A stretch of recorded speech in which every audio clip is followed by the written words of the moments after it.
I think this is a great example because a 15% reduction doesn't seem like a lot, especially when you're looking at these investment offerings and they give you these matrices and they say how conservative they are because even if they're off by 10, 15, 20%, they'll still make money, blah, blah, blah.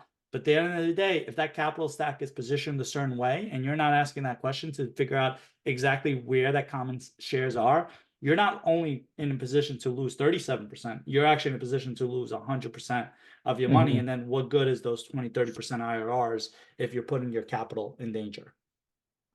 I appreciate you bringing that up. And all of that is so valid. This piece right here, which is the preferred equity piece, is killing a lot of common equity folks. And the SEC recently pushed out new regulations that require transparency for preferred equity positions. When there's a preferred position over the common equity, there's probably half a dozen times that I've heard recently, just in last year, LP investors come to me and they find out that the sponsor didn't raise all the capital.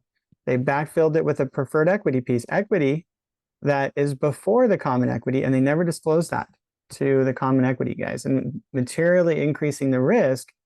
But somewhere in their PPM, they had this thing in there saying that they could do it, right? And so what's happening now is because the valuations are lowering and income is getting hit, which we'll talk about in a while, the preferred equity people are often able to just come in and take over management.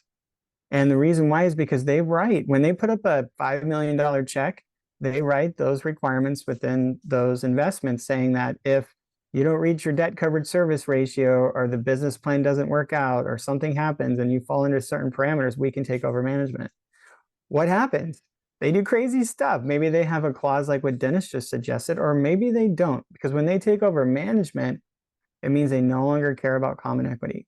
Since they get the first dollar after the property sells until they're paid back, they just want to sell the property for their investment amount.